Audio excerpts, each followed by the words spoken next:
जी सुनिए, राहुल का टिफिन दे आइए उसके ऑफिस में। राहुल की माँ बोली, क्या राहुल आज साथ में टिफिन लेकर नहीं गया? आज उसके ऑफिस में मीटिंग थी बॉस के साथ सवेरे सवेरे, इसलिए बिना टिफिन के ही वो चला गया। ठीक है, मैं दे आता हूँ।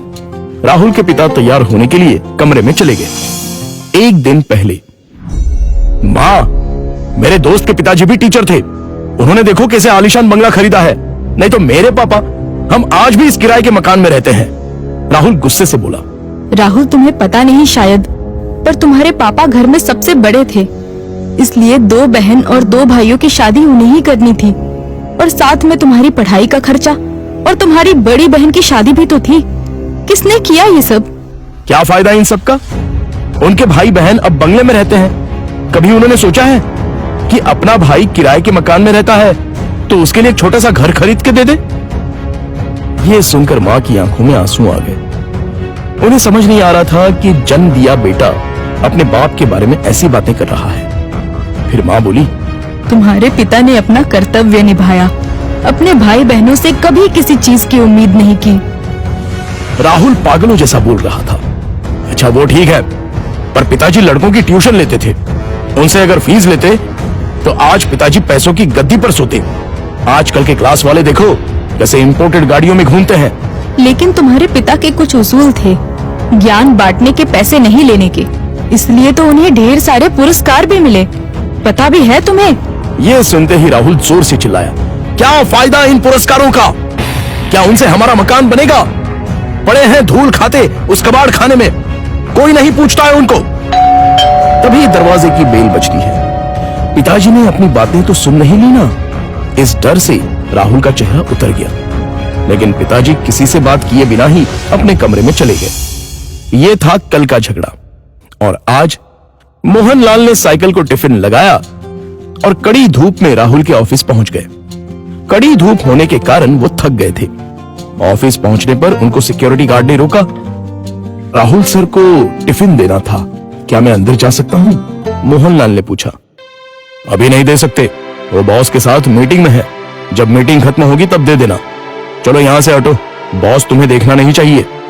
अगर बॉस को दिख गए तो मेरी हालत खराब हो जाएगी। चलो जाओ उधर, गार्ड बोला। मोहनलाल कुछ ही दूरी पर धूप में खड़े रहे।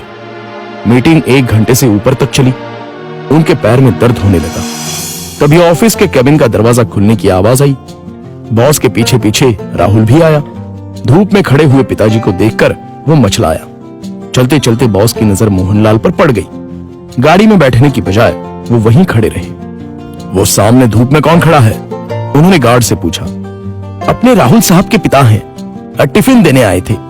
गार्ड डरते हुए बोला। बुलाओ उन्हें। राहुल घबरा गया, उसके पसीने छूट गए। उसे अपने पिता पर बहुत गुस्सा आया। गार्ड के बुलावे पर मोहनलाल अंदर आए। बॉस उनके पास गए और बोले, आप मोहनलाल सर हैं ना? सरकारी स्कूल में आप ही टीचर थे ना?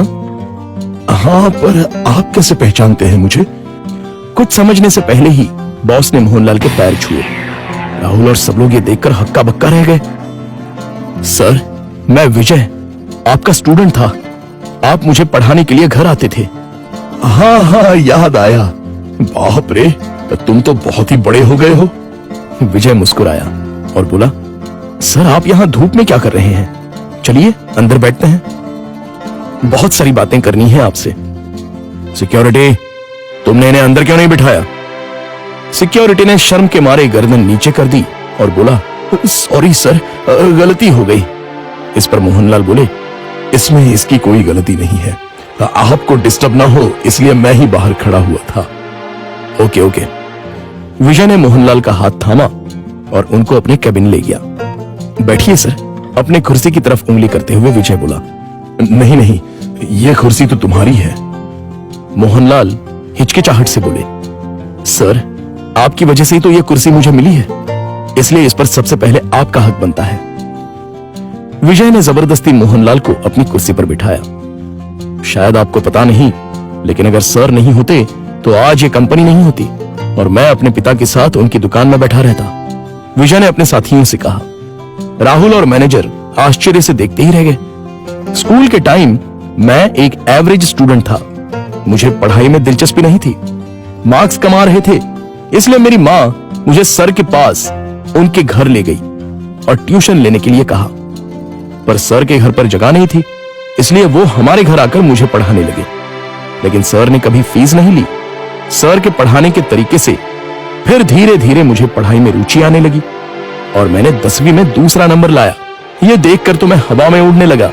My goodness! पर सर ने कभी आपसे फीस नहीं ली? मैनेजर ने पूछा। मैं मां के साथ मिठाई लेके सर के घर गया। मां ने 50,000 का चेक सर को दिया, लेकिन उन्होंने वो नहीं लिया। तब सर ने एक बात कही थी जो आज भी मुझे याद है। सर ने कहा था, मैंने कुछ नहीं किया, आपका बेटा ही होशियार था।